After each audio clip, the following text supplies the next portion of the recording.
নমস্কার শ্রোতা বন্ধুরা, দ্য স্টোরি রিপাবলিকে আপনাদের সঙ্গে আমি অনিকেত। দ্য স্টোরি রিপাবলিকে আজকের গল্প হিমাদ্রি কিশোর দাশগুপ্তর লেখা গোলাপ ফোটার পরে। এই গল্পে আমার সঙ্গে বিশেষ চরিত্রে কণ্ঠদান করেছেন স্নিগ্ধা। শুরু হচ্ছে গোলাপ ফোটার পরে।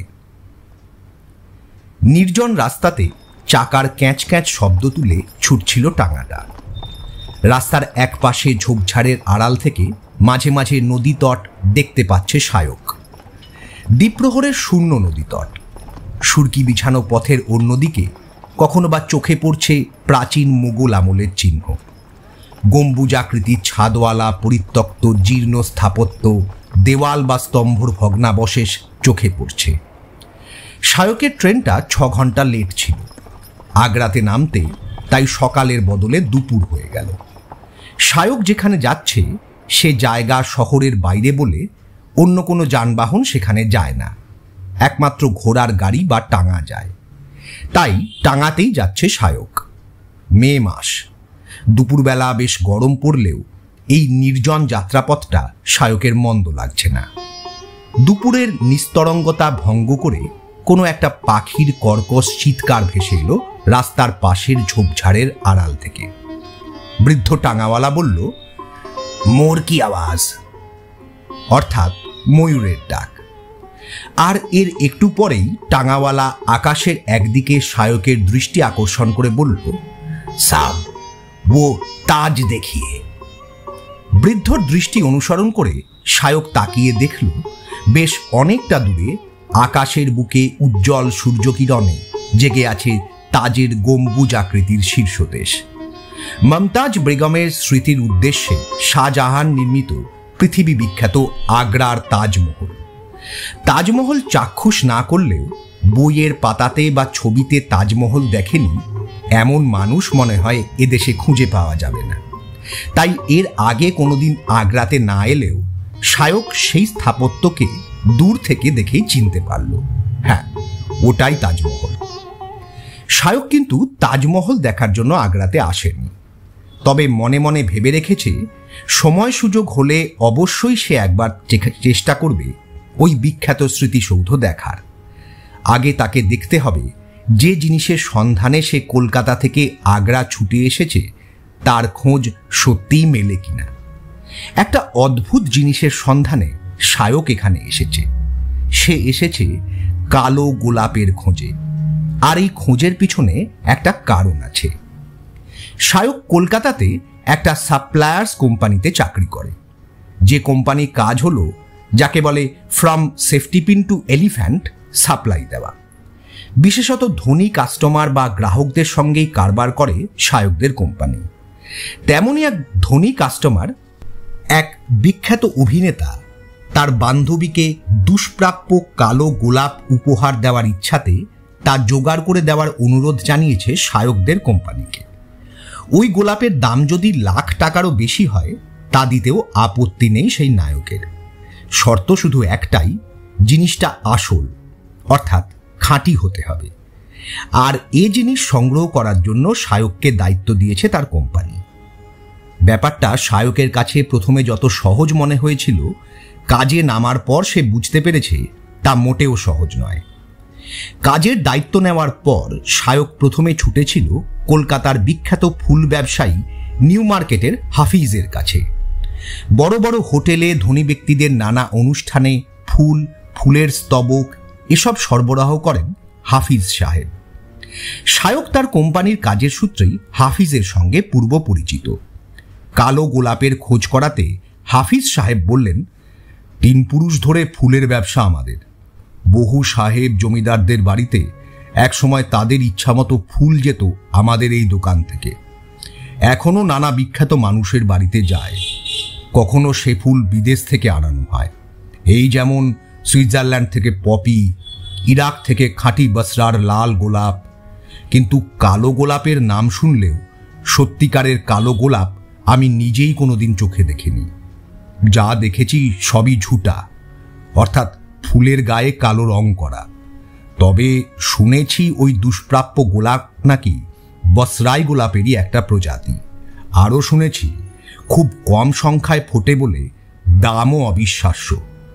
একটা ফুলের দামই হয়তো কয়েক লক্ষ টাকা হবে।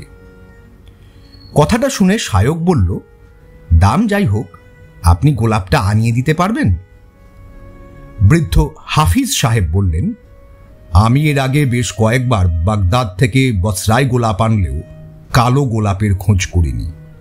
আর এখন তো ওদিকে প্রায়শই নানা যুদ্ধ লেগে থাকে। ও গোলাপ আনানো এখন সম্ভব হবে বলে মনে হয় না। আর ও জিনিস নিজের চোখে দেখে গাছ থেকে তুলে আনা দরকার, নইলে ঠকে যাওয়ার সম্ভাবনা আছে। হাফিজ সাহেবের কথা শুনে শায়ক হতাশভাবে বলল, তবে কি কালো গোলাপ পাওয়া যাবে না? অনেক আশা নিয়ে আপনার কাছে এসেছিলাম। এটা শুধু আমাদের কোম্পানির লাভ লোকসানের ব্যাপার নয়, গোলাপটা জোগাড় করে দিতে পারার ওপর কোম্পানির গুডউইল নির্ভর করছে। শায়কের কথা শুনে কিছুক্ষণ ভেবে নিয়ে হাফিজ সাহেব বললেন, আগ্রাতে নৌরাজা নামের এক ভদ্রলোক থাকেন, গোলাপের চাষ করেন, বিশেষত বসরাই গোলাপ। বাগদাদ থেকে বসরাই গোলাপের চারা আর মাটি এনে যমুনার তীরে গোলাপ বাগ বানিয়েছেন। আমার সঙ্গে মাঝে মাঝে কারবার হয়।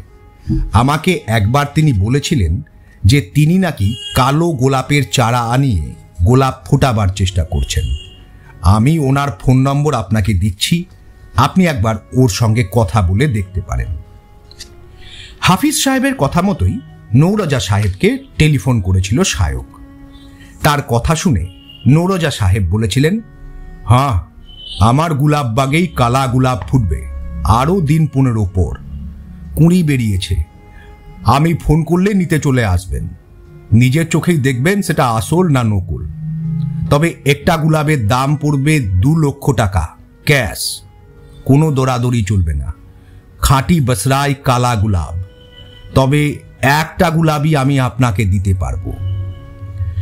কোম্পানি আর তার গ্রাহকের সঙ্গে কথা বলে শায়ক সম্মত হয়েছিল নৌরজা সাহেবের প্রস্তাবে।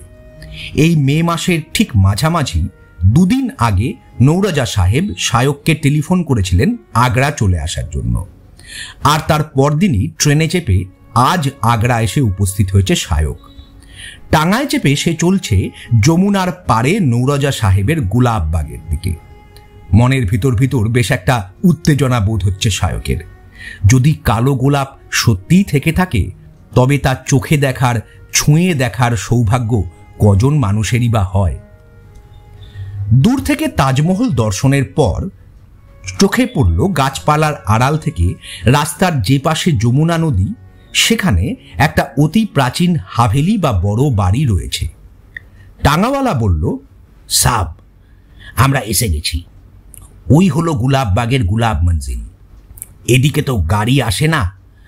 আপনাকে টাঙ্গা স্ট্যান্ডের ফোন নাম্বার দিয়ে দেব। যদি তাজ বা আগ্রা কিলাতে ঘুমনে যান, তবে ফোন করলেই এই বুড়ো আনোয়ার টাঙ্গা নিয়ে হাজির হবে। শায়ক এসে উপস্থিত হলো বাড়িটার সামনে। তার সঙ্গে পিঠে নেওয়ার মতো একটা ছোট ব্যাগ ছাড়া আর কিছু নেই। সেটা নিয়ে সে টাঙ্গা থেকে মাটিতে নেমে ভাড়া মেটাবার পর টাঙ্গাওয়ালা তার হাতে ফোন নম্বর লেখা একটা চিরকুট ধরিয়ে তার টাঙ্গার মুখ ফিরিয়ে নিল। হাভেলির সামনের অংশটা উঁচু প্রাকার বেষ্টিত। তার গায়ে ভিতরে প্রবেশ করার জন্য লোহার পাল্লাওয়ালা বেশ বড় একটা গেট। তবে তার পাল্লা দুটো পুরোপুরি বন্ধ নয়। 2 পাল্লার মাঝখানে মানুষ গলে যাওয়ার মতো একটা ফাঁক আছে। শায়ক প্রথমে পাল্লার গায়ে হাত দিয়ে মৃদু শব্দ করল, কিন্তু সে শব্দে ভিতর থেকে কোনো সাড়া মিলল না। শায়ক বুঝতে পারল সম্ভবত কাছাকাছি কেউ নেই। সাড়া না পেয়ে একটু ইতস্তত করে ভিতরে প্রবেশ করল শায়ক। ভিতরে ঢুকেও প্রথমে সে কাউকে দেখতে পেল না। দ্বিতল হাভেলির থাম সমৃদ্ধ একতলার বারান্দাতে কয়েক ধাপ সিঁড়ি বেয়ে উঠতে হয়। সেই সিঁড়ি বেয়ে শায়ক যেখানে দাঁড়িয়ে আছে, তার মধ্যবর্তী জমিটার চারদিকে কোথাও ডাঁই করে রাখা গোলাপের কলম, মাটি অথবা সিমেন্টের টব, খড়ের স্তূপ, সারের বস্তা, ফুল চাষের নানা সামগ্রী। বাড়িটার একপাশে ছাউনির নিচে একটা দামি গাড়িও শায়কের চোখে পড়ল। চারপাশে কাউকে না দেখে শায়ক এগোলো বারান্দাতে ওঠার সিঁড়ির দিকে। শায়ক সিঁড়ির কাছাকাছি পৌঁছতেই বারান্দার কোনো একটা অংশ থেকে বেরিয়ে সিঁড়ির সামনে এসে দাঁড়ালো মাঝ বয়সী একজন লোক। পরনে ধবধবে সাদা পাজামা কুর্তার ওপর জরিবোনা একটা হাফ জ্যাকেট, পায়ে সুর তোলা নাগরার মতো জুতো, মেহেন্দি রাঙানো দাড়ি। সব মিলিয়ে লোকটার চেহারাতে বেশ একটা আভিজাত্য আছে। তীক্ষ্ণ নজরে শায়ককে একবার দেখল লোকটা, তারপর শায়কের পরিচয় অনুমান করে বলল, আইয়ে জনাব, তশরিফ রাখিয়ে, মেরা নাম নৌরজা। নৌরজা সাহেবের পরিচয় পেয়ে শায়ক বারান্দাতে উঠে এলো। করমর্দন করে মৃদু হেসে বলল, হ্যাঁ আমি শায়ক, কলকাতা থেকে আসছি। ট্রেনটা বড্ড লেট করলো, তাই পৌঁছতে একটু দেরি হয়ে গেল। নৌরজা সাহেব বললেন, হ্যাঁ আমি রেল স্টেশনে খবর নিয়ে জেনেছি ব্যাপারটা। যে কারণে শায়ক এত দূর ছুটে এসেছে সে ব্যাপারটা সম্বন্ধে প্রথমেই খোঁজ নিয়ে নেওয়া প্রয়োজন। তাই সে প্রশ্ন করল, কালো গোলাপ ফুটেছে তো? আমি কিন্তু আপনার কথা মতো তৈরি হয়ে এসেছি। শায়কের কথা শুনে নৌরজা সাহেব বললেন, বহুত খুব, হ্যাঁ ফুটেছে, কালা রং ধরতেও শুরু করেছে। আশা করছি 2 রাতের মধ্যেই ওই বসরাই গুলাব কালা গুলাব হয়ে যাবে। পরশু ভোরে ওই গুলাব নিয়ে রওনা হয়ে যাবেন আপনি। আমি এমনভাবে পেকিং করে দেব যে 7 দিন তাজা থাকবে ফুলটা। আপনাকে 2 রাত থাকতে হবে এই হাভেলিতে। আপনি হোটেলেও থাকতে পারেন, অনেকটা পথ এসেছেন, আপাতত রেস্ট নিন। নৌরজা সাহেবকে অনুসরণ করে লম্বা বারান্দা পেরিয়ে শায়ক তার সঙ্গে উপস্থিত হল হাভেলির শেষ প্রান্তে একতলার একটা ঘরে। বেশ পরিষ্কার পরিচ্ছন্ন ছিমছাম একটা ঘর। খাট বিছানা পাতা আছে, ঘর সংলগ্ন বাথরুমও আছে। বেশ বড় একটা জানলা আছে ঘরটাতে, তা দিয়ে প্রচুর আলোও ঢুকছে ঘরে। শায়ক জানলার সামনে গিয়ে দাঁড়াতেই দেখতে পেল কিছুটা দূরে যমুনা নদীর জল দুপুরের সূর্যালোকে চিকচিক করছে। নদী আর ওই হাভেলির মধ্যবর্তী অংশ জুড়ে এই জানলা থেকে যতদূর চোখ যায় শুধু গোলাপের বাগান। নানা রঙের গোলাপ ঝলমল করছে সূর্যের আলোতে। নৌরজা সাহেব মনে হয় অনুমান করলেন বাইরের দিকে তাকিয়ে বেশ ভালো লেগেছে শায়কের। তিনি বললেন, হ্যাঁ এই বাগানেই আপনার কালা গুলাব আছে। রোদের তেজ কমলে বিকালে আপনাকে বাগান দেখাতে নিয়ে যাব। আর কামরাটা পছন্দ হয়েছে কিনা বলুন, যদি থাকেন তবে এখানেই থাকতে হবে। শায়ক বলল, হ্যাঁ পছন্দ হয়েছে, আমার কোনো অসুবিধা হবে না। শায়ককে ঘরটাতে রেখে ফিরে গেলেন নৌরজা সাহেব। নৌরজা সাহেব চলে যাওয়ার পর শায়ক স্নান সেরে সঙ্গে আনা শুকনো খাবার খেয়ে শুয়ে পড়েছিল। তার যখন ঘুম ভাঙল তখন বিকেল 5টা বেজে গেছে। যমুনার বুকে সূর্য ডোবার প্রস্তুতি শুরু হয়েছে।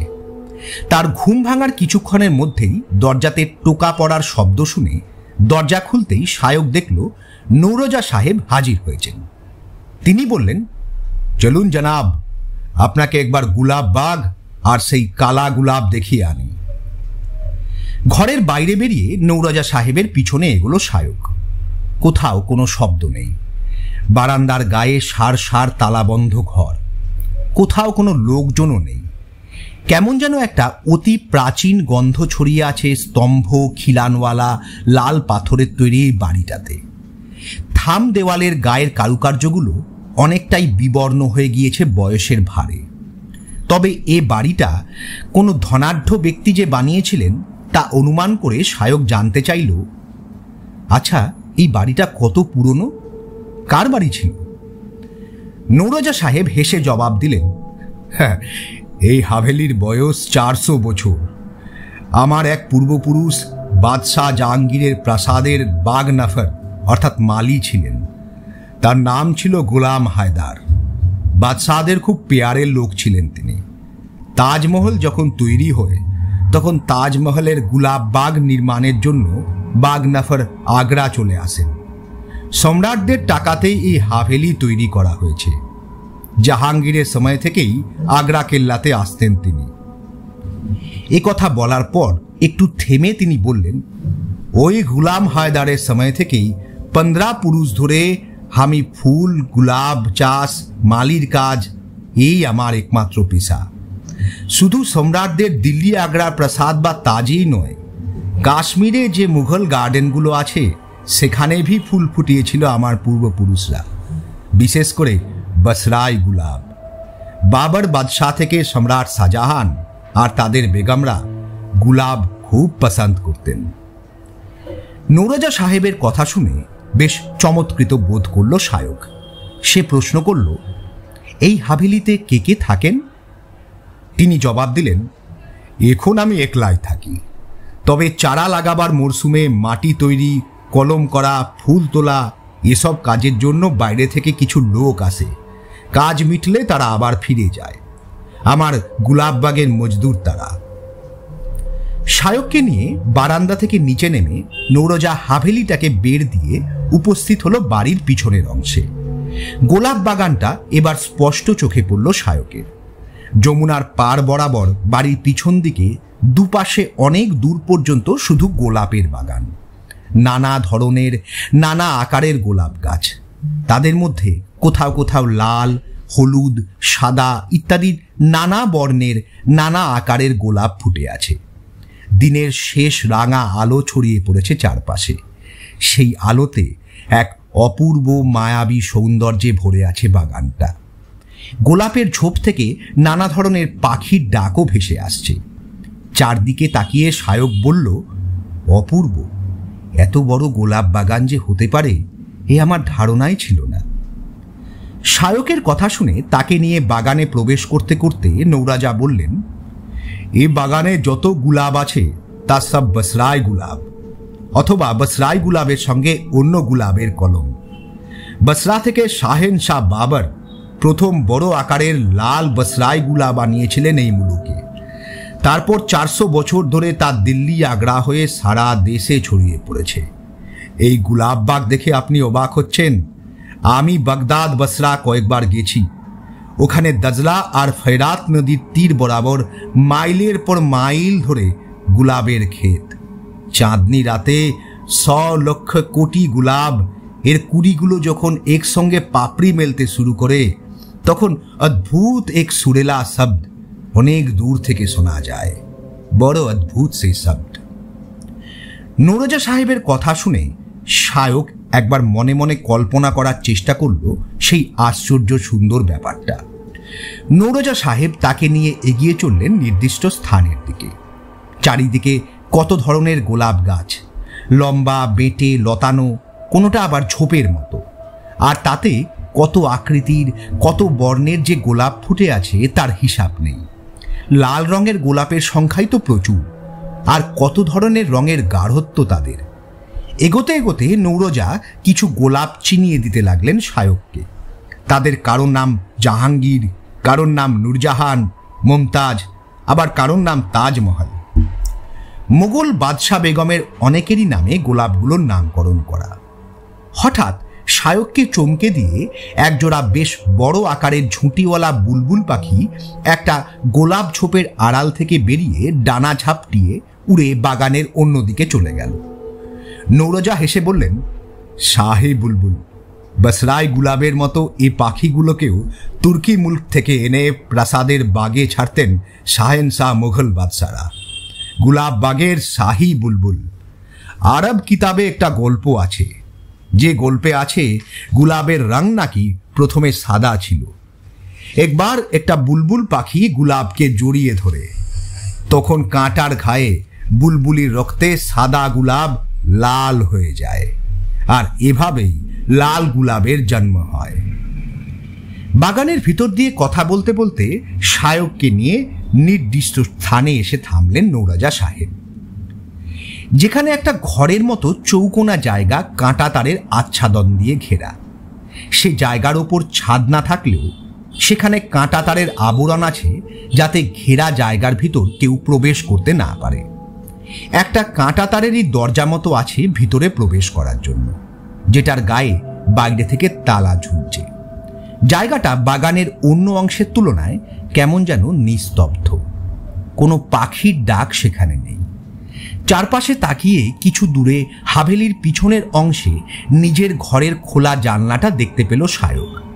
একটা তোয়ালে শুকোতে দিয়ে রেখেছিল সে জানলার গায়ে, তাই জানলাটা চিনতে পারল। তবে ঘরের ভিতর থেকে এই কাঁটা তার ঘেরা জায়গা সে ঠিক খেয়াল করতে পারেনি।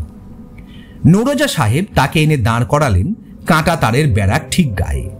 তারপর আঙুল তুলে ভিতরের দিকে দেখালেন। শায়ক সেদিকে তাকালো।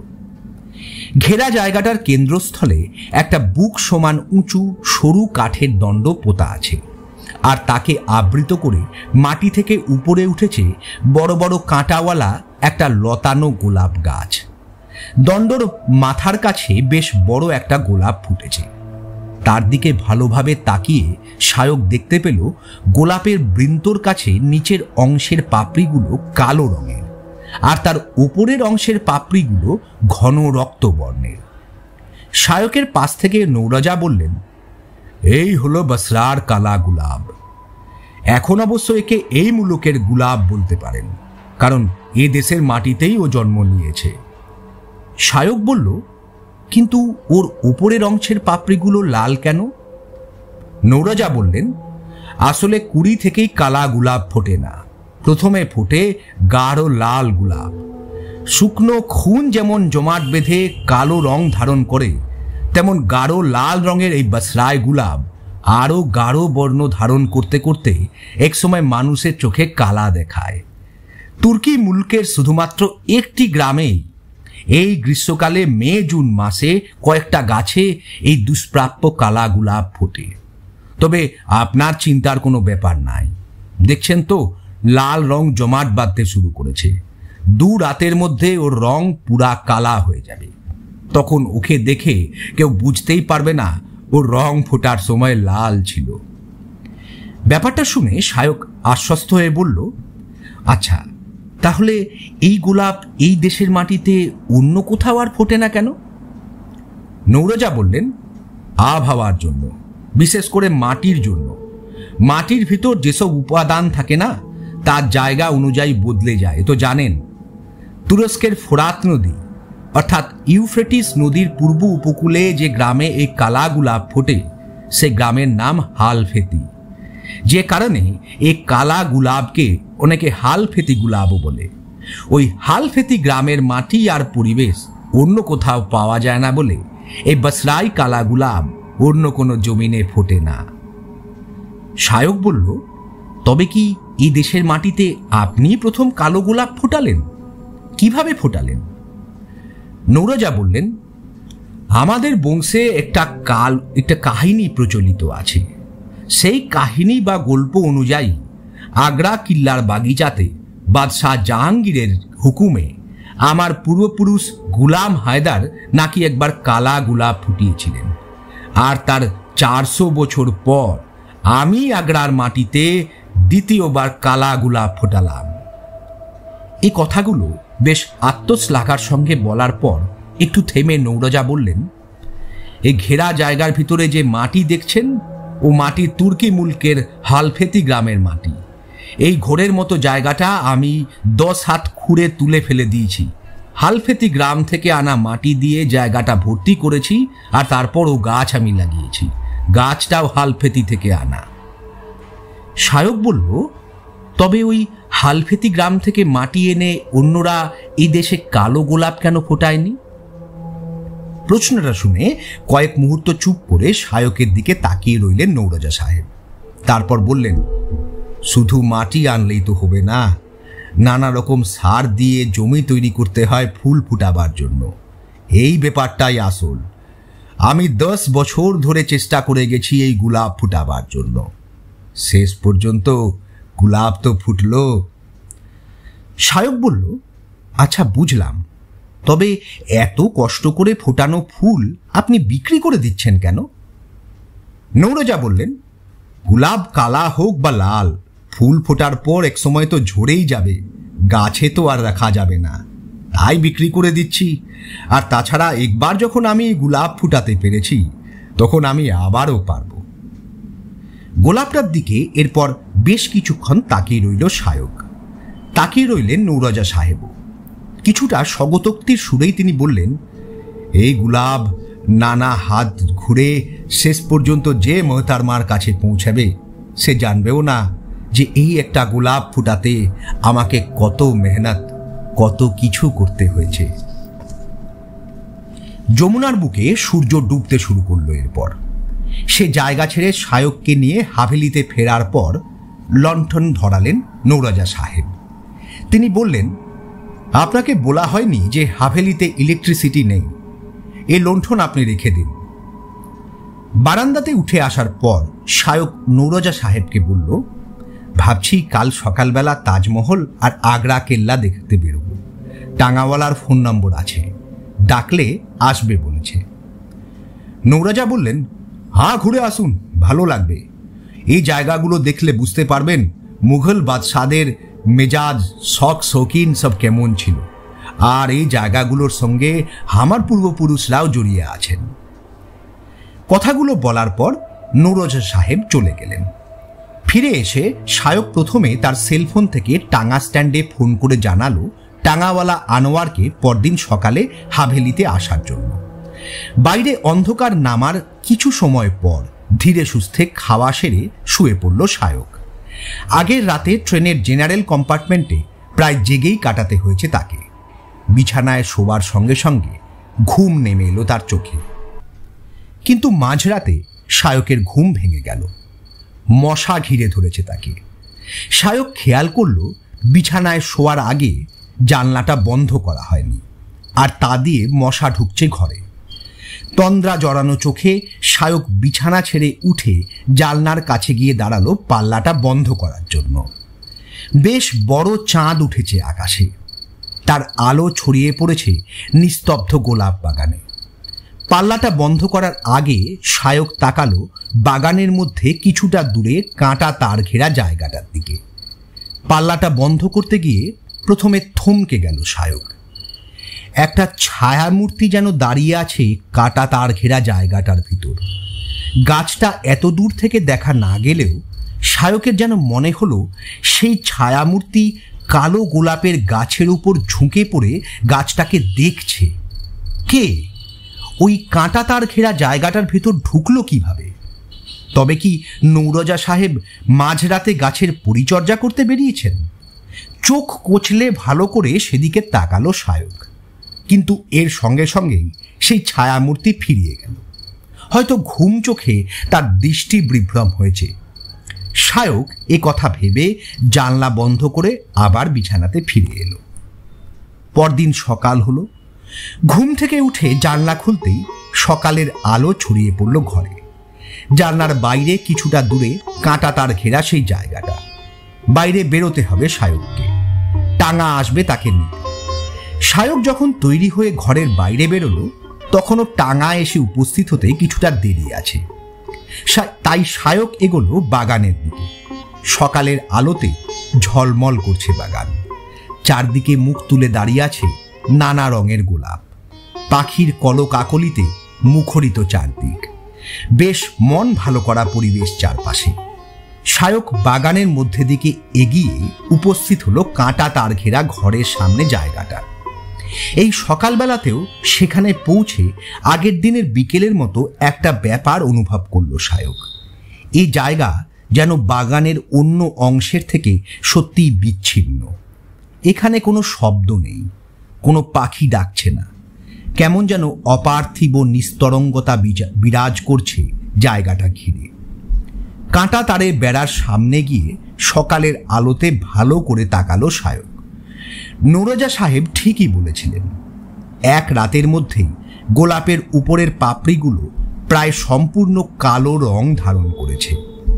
যে সামান্য অংশ কালো রং ধরতে বাকি তাও নিশ্চয়ই রাত্রের মধ্যেই কালো রং ধরবে। গাছটাকেও দিনের আলোতে ভালো করে লক্ষ্য করল শায়ক।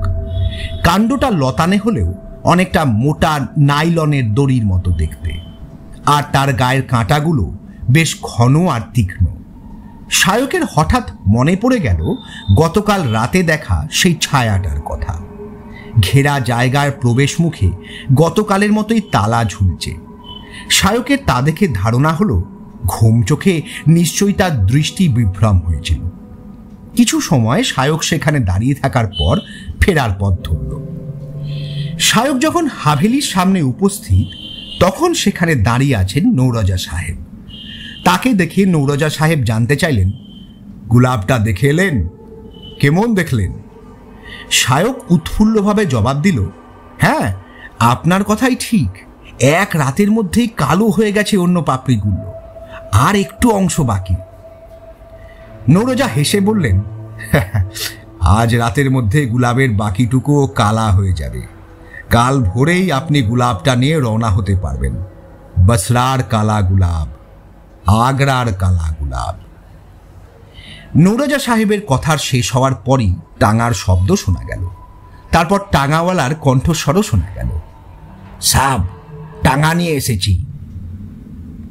নৌরোজা সাহেব শায়ককে নিয়ে সামনের জমিটা অতিক্রম করে হাভেলির ফটকটা খুলে দিয়ে বললেন, যান, তাজ আর আগ্রা কিল্লা ভালো করে ঘুরে আসুন।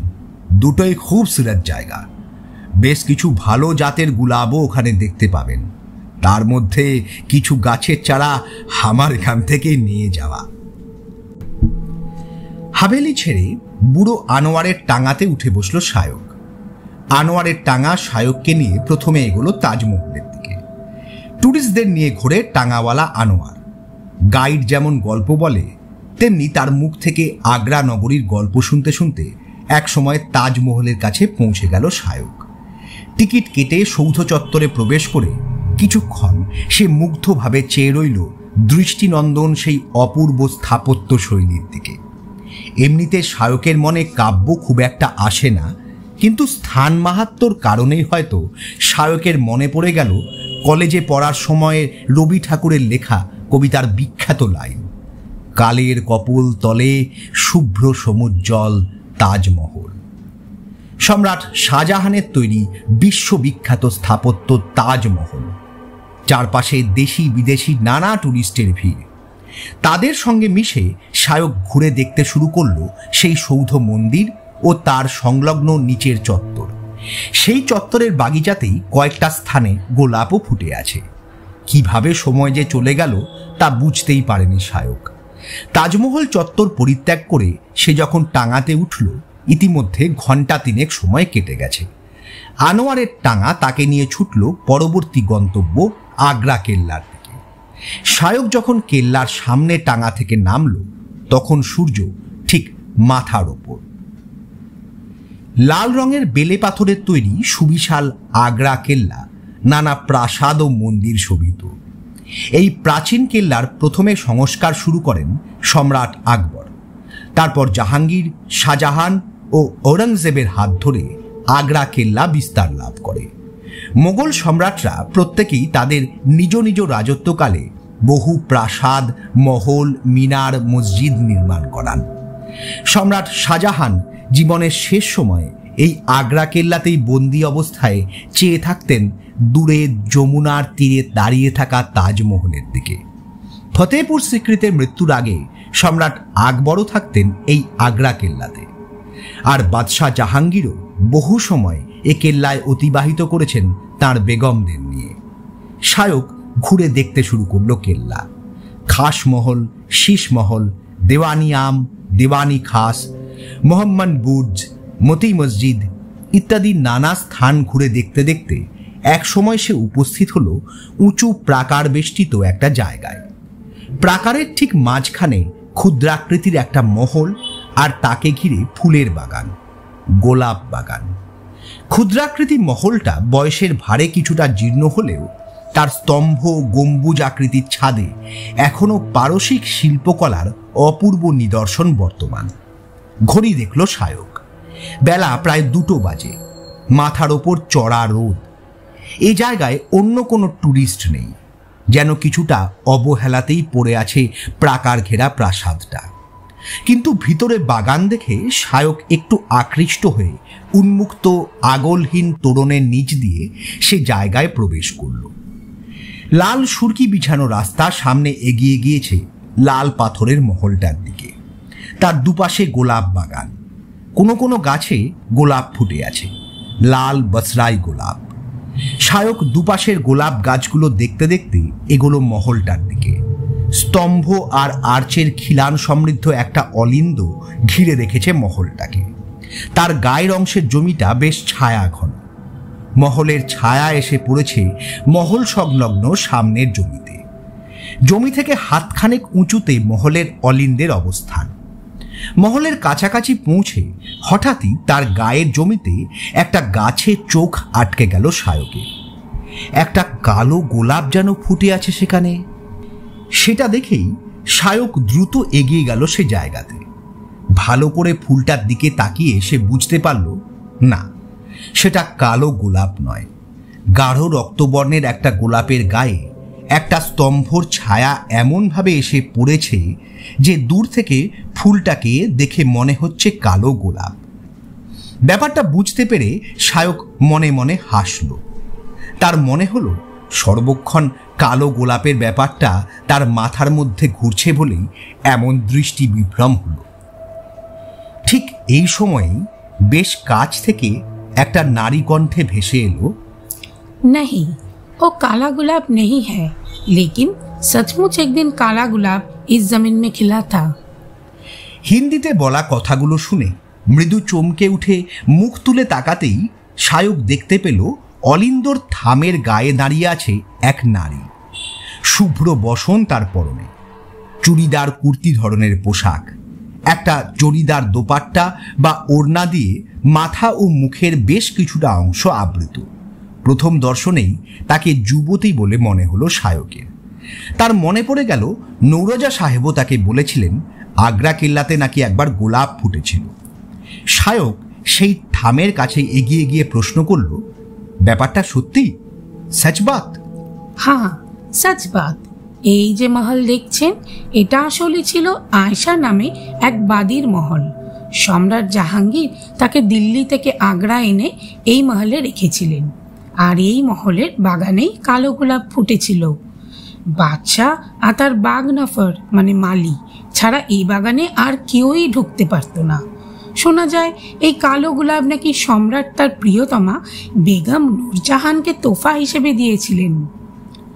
সায়ক কথাগুলো শুনে বেশ চমৎকৃত বোধ করল। নিচের জমি ছেড়ে মহলের অলিন্দে উঠে এসে সেই অপরিচিতা রমণীর সামনে দাঁড়াল। কথা বলার সময়ে অপরিচিতা সেই নারীর মুখমণ্ডল থেকে ওড়নাটা সরে গেছে।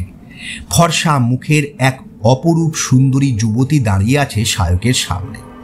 তার চোখের মণির রং সমুদ্রের জলের মতো নীল আর কিছুটা স্বচ্ছ। সে তাকিয়ে আছে সায়কের দিকে।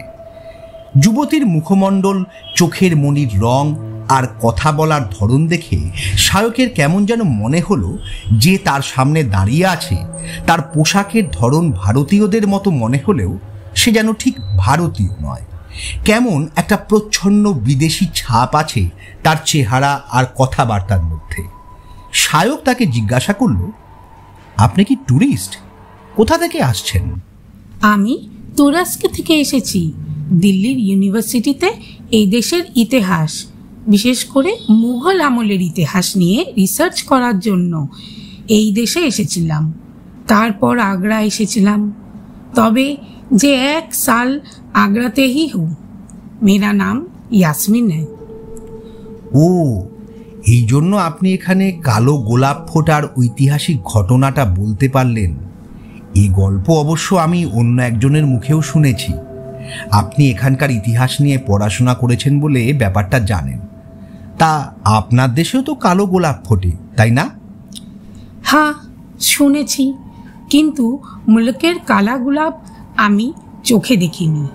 আর আপনাকে এখানে কালো গোলাপ ফোটার যে গল্প বললাম সেটার কোনো প্রমাণই কোনো কিতাবে নেই।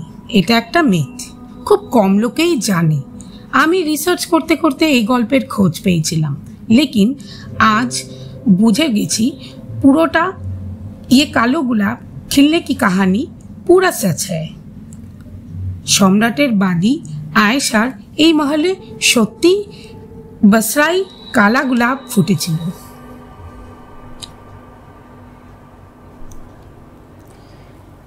এই আগ্রা কেল্লাতে কালা গোলাপের গল্প আপনাকে নৌরজা বলেছেন, তাই না? কালা গোলাপের গল্প সবাই জানে না। হ্যাঁ হ্যাঁ, নৌরজা সাহেবের মুখ থেকেই তো শুনেছি। আপনি নৌরজা সাহেবকে চেনেন? হ্যাঁ, मैं उसे पहचानती हूँ। এই মহলের বাগানে তার সাথে আমার আলাপ হয়েছিল। তিনি আমাকে তার গোলাপ মঞ্জিলের বাগানে নিয়ে গিয়েছিল। আমি জানি তার বাগানে কালো গোলাপ ফুটেছে, কিন্তু আপনি তো এখানকার লোক নন। নৌরাজার সঙ্গে আপনার মোলাকাত হলো কিভাবে? আর তিনি কালা গোলাপের গল্প আপনাকে কেনই বা বলল? এই বিদেশিনী যুবতী যে শুধু নৌরাজা সাহেবকে চেনে তাই নয়, এমনকি নৌরাজা সাহেবের বাগানে যে কালো গোলাপ ফুটেছে এ কথাও জানে। এ দেখে শায়ক আর কোনো কথা গোপন না করে বলল, আমি কলকাতার এক কোম্পানিতে চাকরি করি যারা বিভিন্ন জিনিস তাদের ক্লায়েন্টদের জোগাড় করে দেয়। সেই কোম্পানির হয়ে আমি ওই কালো গোলাপটা কিনতে এসেছি। নৌরাজা সাহেবের বাড়িতেই আমি আছি। এই সকালে কোনো কাজ না থাকায় তাজমহল আর আগ্রা কেল্লা দেখতে বেরিয়ে পড়েছি। সেই কালো গোলাপ আপনি দেখেছেন? হ্যাঁ, দেখেছি। প্রায় সম্পূর্ণ ফুলটাই কালো হয়ে এসছে। সামান্য যেটুকু বাকি তাও আজ রাতেই কালো হয়ে যাবে। এই মাটিতে ওই হালফেতি কালা বসরাই গোলাপ নৌরজা কিভাবে ফোটালেন আপনি কি জানেন? হ্যাঁ, নৌরাজা সাহেব বলেছেন বহু বছরের পরিশ্রমের ফলে তিনি শেষ পর্যন্ত কালো গোলাপ ফুটিয়েছেন। ও গোলাপ ফোটানোর জন্য বসরার হালফেতি গ্রাম থেকে তিনি মাটি এনেছেন, আর তারপর নাকি নানা ধরনের সার এইসব মিশিয়ে মাটিটা কালো গোলাপ ফুটিয়ে তোলার জন্য উপযুক্ত করেছেন।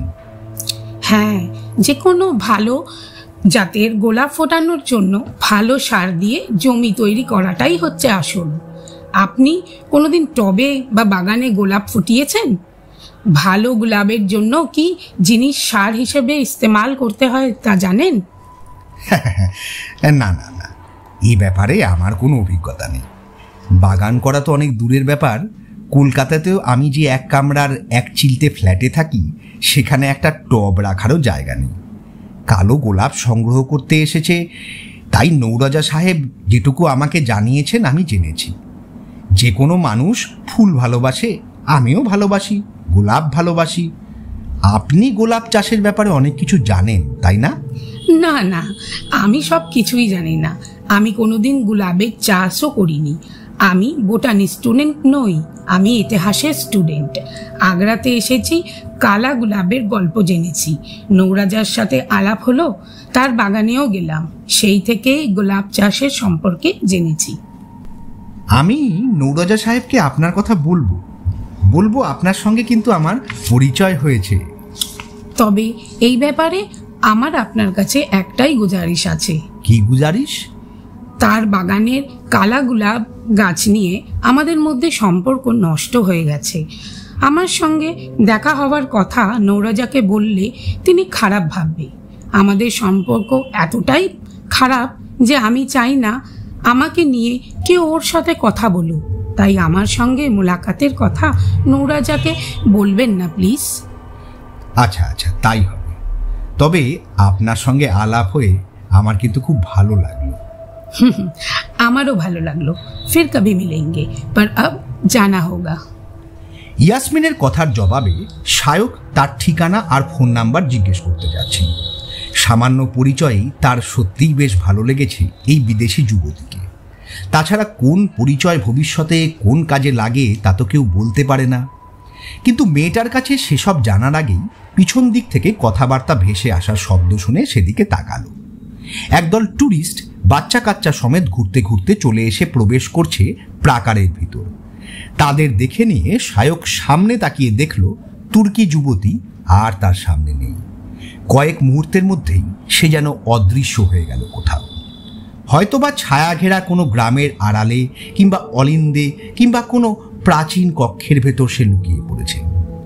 ট্যুরিস্টের দলটা ভিতরে প্রবেশ করল, আর শায়কও অলিন্দ থেকে নেমে বাগান ছেড়ে প্রাকারের বাইরে বেরিয়ে এলো।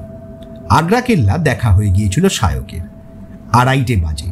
খিদেতে পেটও চুঁই চুঁই করছে, তাই কেল্লা ছেড়ে সে বেরিয়ে পড়ল।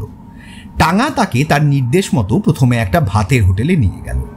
সেখানে দুপুরের খাবার খেয়ে রাতের জন্য শুকনো খাবার আর কিছু প্রয়োজনীয় টুকিটাকি জিনিস কিনে শায়ক যখন গুলাব মঞ্জিলের সামনে ফিরল তখন দুপুর গড়িয়ে বিকেল হয়ে গেছে।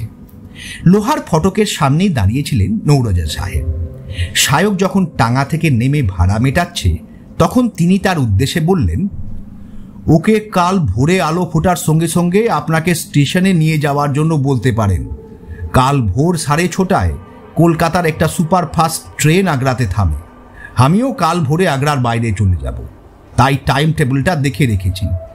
তখনই ওই কলকাতার ট্রেনে আপনি ব্যাপারটা দেখতে পেলাম, যেটাতে আপনি উঠতে পারবেন। সায়কের ট্রেনের খবরটা জেনে ভালোই লাগলো। রিজার্ভেশন হয়তো পাবে না, কিন্তু ওই ট্রেন ধরতে পারলে, জেনারেল কম্পার্টমেন্টে কোনো মতে একটা বসার ব্যবস্থা করতে পারলে ও দ্রুত কলকাতায় পৌঁছে যেতে পারবে। কাজেই নৌরোজা সাহেবের পরামর্শ মতো বৃদ্ধ টাঙাওয়ালা আনোয়ারকে তাকে ভোরের আলো ফুটলেই নিতে আসার জন্য বলল। পরদিন ঠিক সময়ে আসবে বলে টাঙা নিয়ে চলে গেল আনোয়ার। নৌরোজা সাহেবের সঙ্গেই তার হাভেলি চত্বরে প্রবেশ করল সায়ক। নৌরোজা বললেন, কেমন বেড়ালেন? সায়ক বলল, খুব ভালো।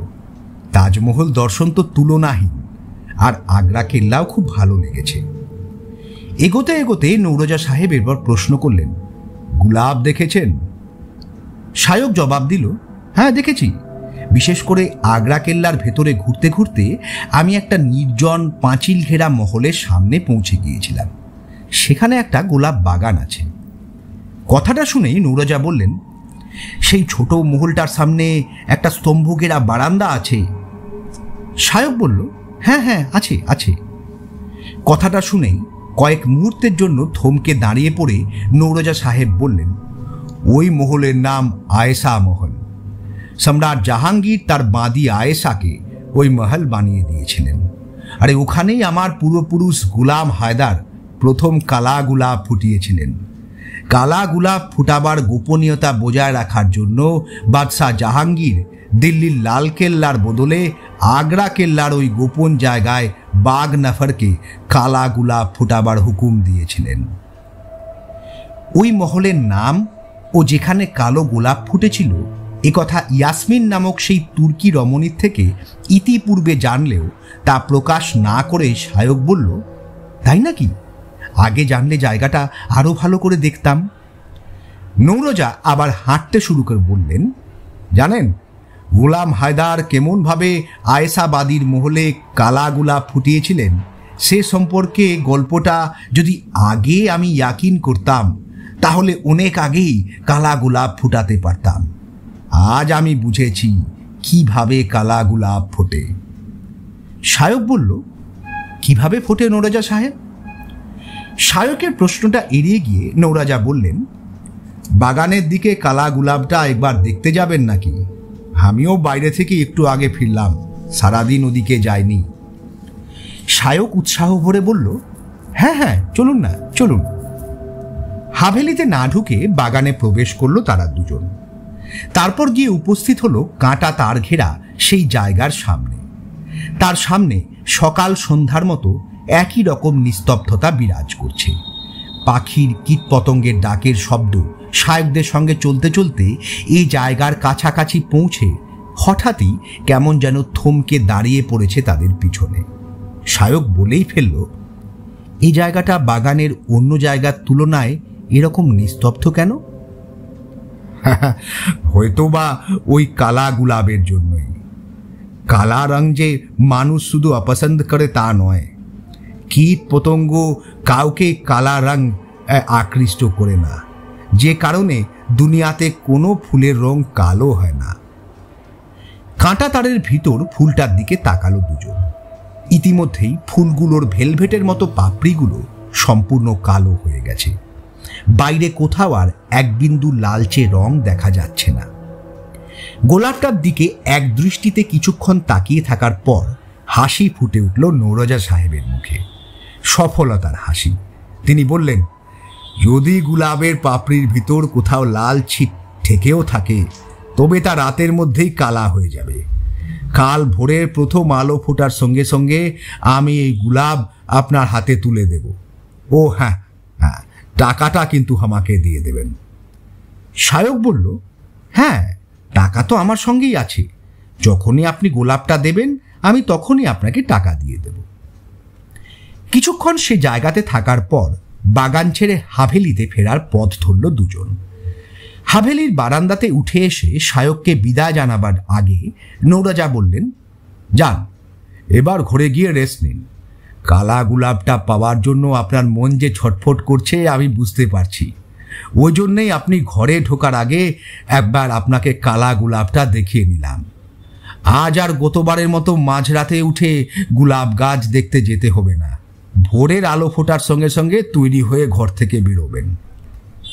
নৌরোজা সাহেবের কথা শুনে শায়ক বলল, কই, গত রাতে আমি বাগানে যাইনি তো। শায়কের কথা শুনে একটু চুপ করে থেকে নৌরোজা সাহেব মৃদু বিস্মিত স্বরে বললেন, আপনি জাননি?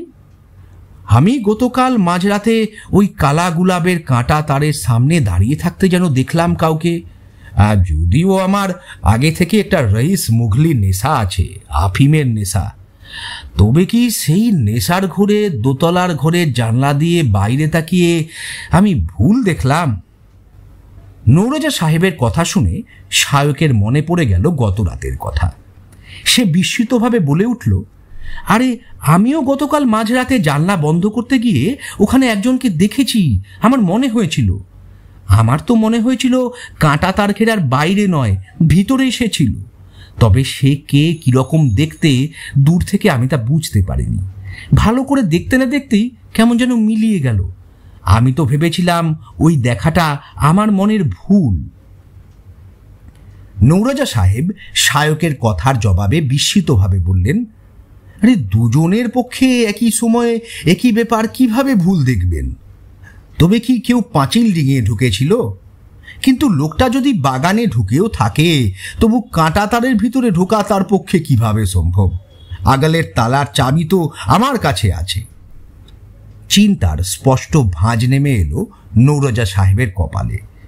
এরপর তিনি শায়ককে বললেন, ঠিক আছে, আপনি এখন ঘরে যান, আপনার কোনো চিন্তা নাই। আমি সারা রাত জেগে থাকব, বাগানের ওপর নজর রাখব।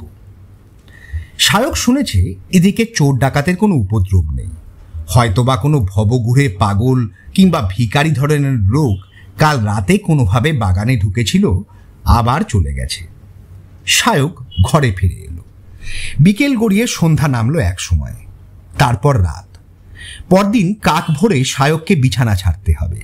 তাই রাত 8টা নাগাদ খাওয়া সেরে তার টুকিটাকি সামান্য যা জিনিস আছে তা তার ব্যাগে ভরে নিল সে। বিছানাতে শোবার আগে জানলা বন্ধ করার জন্য সে জানলার কাছে গেল। বেশ বড় চাঁদ উঠেছে আকাশে, পূর্ণিমার চাঁদ। তার আলো ছড়িয়ে পড়েছে বাগানে। স্পষ্ট দেখা যাচ্ছে সেই কাঁটা তার ঘেরা জায়গাটা, যার মধ্যে ফুটে আছে সেই বহু আকাঙ্ক্ষিত কালো গোলাপ। সেদিকে কিছুক্ষণ তাকিয়ে থাকার পর জানলার পাল্লা বন্ধ করে শুয়ে পড়ল শায়ক। শায়কের ঘুম ভেঙে গেল শেষ রাতের দিকে। হয়তোবা ভোরের আলো ফোটার সঙ্গে সঙ্গে গোলাপটা নিয়ে বেরিয়ে পড়া উত্তেজনাতেই তার ঘুম ভাঙল। সেলফোনে সময় দেখল শায়ক, রাত 3:30 বাজে। গ্রীষ্মে ভোর 4টের পর থেকেই তো আলো ফুটতে শুরু করে এইসব অঞ্চলে, অর্থাৎ আলো ফোটার আর বেশি সময় বাকি নেই। আর 1 ঘন্টা দেখতে দেখতেই কেটে যাবে। পাছে এসে আবার ঘুমিয়ে পড়ে, উঠতে দেরি হয়ে যায়। তাই শায়ক বিছানা ছেড়ে নেমে পড়ল। চান ঘরে গিয়ে চোখ মুখ ধুয়ে শায়ক তৈরি হয়ে নিল ভোরের আলো ফুটলে বাইরে বেরোনোর জন্য। জানলার কাছে গিয়ে পাল্লা খুলল শায়ক। আকাশের চাঁদ তার শেষ আলো ছড়াচ্ছে ম্রিয়মান হয়ে যাওয়ার আগে। এক অদ্ভুত উজ্জ্বল মায়াবী আলো। আর সেই আলোতে উদ্ভাসিত আগ্রা নগরীর প্রান্তসীমায় যমুনা নদীর তীরে নৌরোজা সাহেবের গোলাপ বাগ, যেখানে তিনি কালা গোলাপ ফুটিয়েছেন। শায়ক তাকালো কাঁটা তার ঘেরা সেই জায়গার দিকে। আর সেদিকে তাকিয়ে শায়কের দৃষ্টি স্থির হয়ে গেল। গত রাতের মতোই কাঁটা তার ঘেরা জায়গাটার ভিতর দাঁড়িয়ে আছে একজন মানুষ। না, শায়কের আজকের দেখায় কোনো ভুল নেই। কেউ একজন নিশ্চিতভাবে দাঁড়িয়ে আছে ঘেরা জায়গাটার ভিতরে। এতটা দূর থেকে শায়কের পক্ষে তার মুখমণ্ডল বোঝা সম্ভব না হলেও যে দাঁড়িয়ে আছে সে যে নৌরোজা সাহেব নয় তা তার অবয়ব দেখে বোঝা যাচ্ছে। তবে ও কে? শায়ক তাকিয়ে রইল তার দিকে। সেই ছায়ামূর্তি যেন কয়েকবার নড়ে উঠল। হঠাৎ শায়কের মনে হলো ওই ছায়ামূর্তি কালো গোলাপটা চুরি করতে আসেনি তো। আর তারপরই শায়ক ভাবল, নৌরোজা সাহেব কোথায়? তিনি তো রাতে জেগে থাকবেন বলেছিলেন। তিনি কি দেখতে পেয়েছেন লোকটাকে? ঘড়ি দেখল শায়ক, 3:45 বাজে। কিন্তু নৌরোজা সাহেব যদি ওই লোকটাকে না দেখে থাকেন তবে তাকে দেখানো প্রয়োজন। বলা যায় না কোনো অসাধু উদ্দেশ্য নিয়ে পরপর দুরাত বাগানে প্রবেশ করতে পারে লোকটা।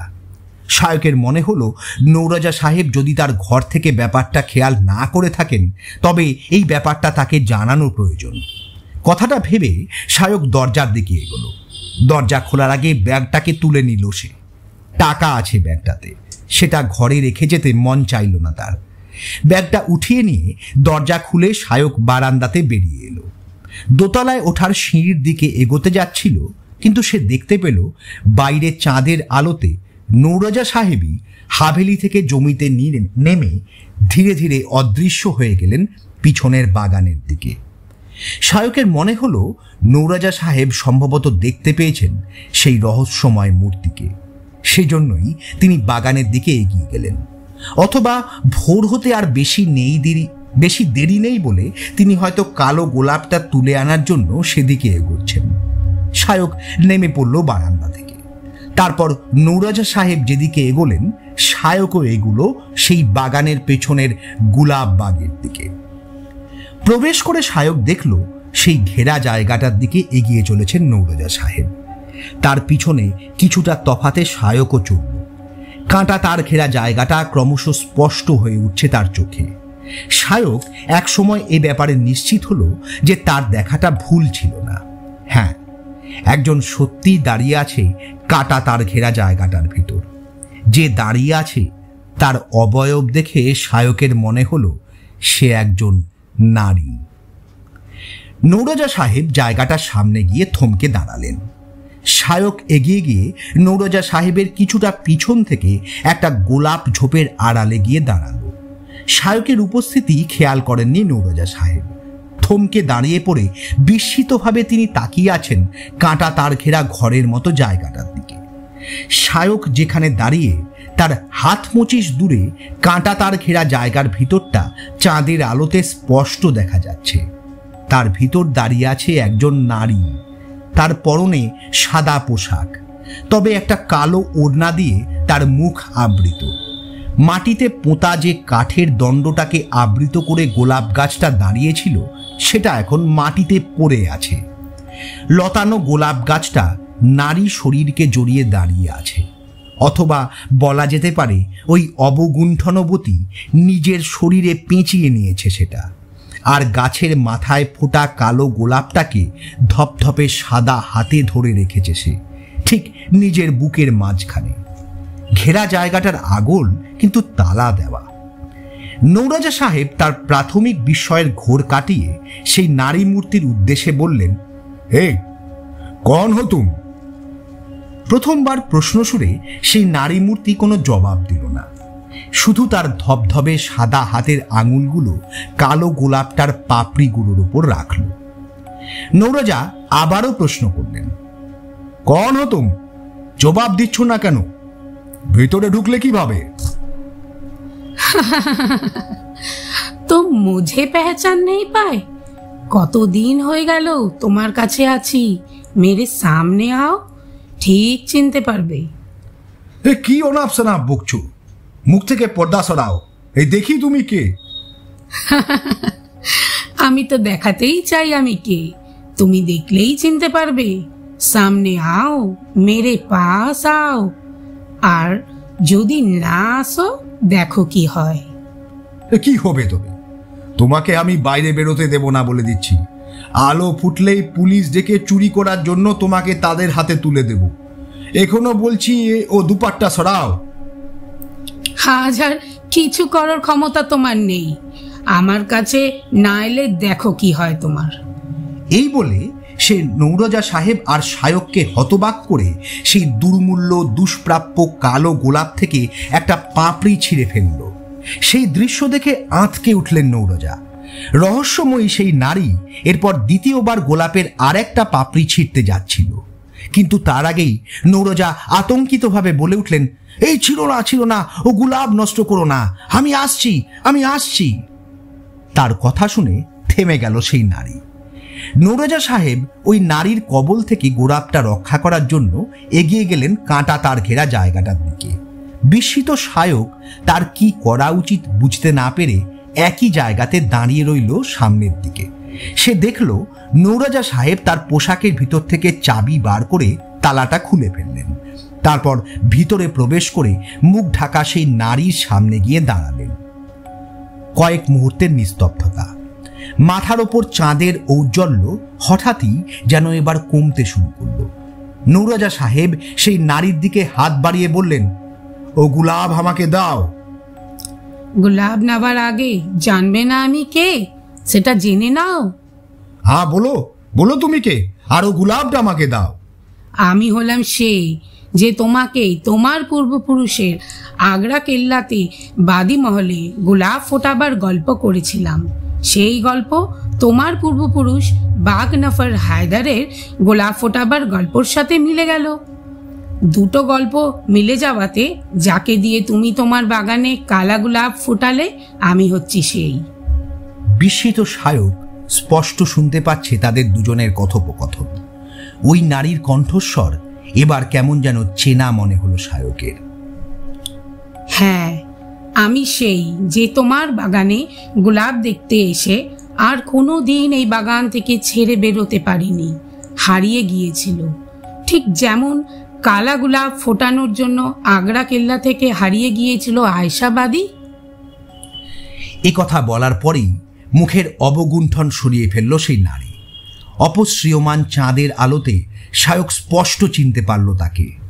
এই যে আগ্রা কেল্লার বাঁদি মহলে শায়কের সঙ্গে দেখা হওয়া তুর্কি যুবতী ইয়াসমিন, আর সেই যুবতীও ওড়না সরিয়ে নৌরজা সাহেবের উদ্দেশ্যে বলল, এবার নিশ্চয়ই তুমি আমাকে চিনতে পেরেছ, আমি ইয়াসমিন। শায়কের মনে হলো সেই তুর্কি যুবতীর মুখ দেখে যেন প্রথমে একটু কেঁপে উঠলেন নৌরজা, কিন্তু পর মুহূর্তেই তিনি নিজেকে সংযত করে বলে উঠলেন, এই দাও, কালা গোলাপটা আমাকে দাও। তুমি ইয়াসমিন সেজে আমাকে ধোঁকা দিতে এসেছো। তুমি ইয়াসমিনের হামসাকল হতে পারো, কিন্তু তুমি ইয়াসমিন নও, কারণ আমি নিজে হাতে লোতানো গোলাপ ডালের ফাঁস দিয়ে তাকে। নৌরজা সাহেব আর কথাটা শেষ করতে পারলেন না। কালো গোলাপটা মেয়েটার হাত থেকে ছিনিয়ে নেওয়ার জন্য হঠাৎই মেয়েটার ওপর ঝাঁপিয়ে পড়ে মুচড়ে ধরলেন তার গোলাপ ধরা হাত। মুহূর্তের মধ্যে তাদের দুজনের মধ্যে ঝটাপটি শুরু হলো, আর সেই ধস্তাধস্তির মধ্যে উড়তে লাগলো কালো গোলাপের পাপড়িগুলো। টুকরো টুকরো হয়ে যাচ্ছে নৌরজা সাহেবের অতি যত্নে ফোটানো বসরাই কালা গোলাপ। আর এরপরই মুহূর্তের মধ্যে এক অভাবনীয় ভয়ঙ্কর দৃশ্য দেখল শায়ক। সে যেন নিজের চোখেই বিশ্বাস করতে পারছে না। ইয়াসমিন কোথায়? নৌরজাকে নাগপাশের মতো জড়িয়ে ধরেছে কালো গোলাপের গাছটা, যেন জীবন্ত হয়ে উঠেছে সে গাছ। নৌরজা সাহেব আপ্রাণ চেষ্টা করছেন তার কবল থেকে মুক্ত হতে, কিন্তু পারছেন না। গোলাপের কাঁটাতে রক্ত ঝরছে নৌরজা সাহেবের শরীর থেকে, মুখ থেকে। জীবন্ত হয়ে ওঠা কালো গোলাপ গাছের শেষ অংশটা ঠিক যেন দড়ির ফাঁসের মতো চেপে বসেছে তার গলাতে। তিনি দুহাতে সেটা খোলার চেষ্টা করেও কিছুতেই খুলতে পারছেন না। সেই ফাঁস ক্রমশ দৃঢ় হচ্ছে। বিস্ফারিত হয়ে উঠেছে নৌরজা সাহেবের চোখ।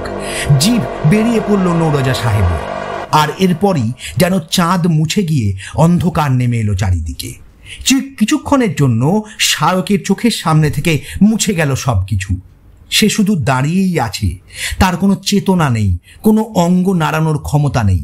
যে ভয়ঙ্কর অবিশ্বাস্য দৃশ্য তার চোখের সামনে ঘটল তা যেন পাথরের মূর্তিতে পরিণত করেছে শায়ককে।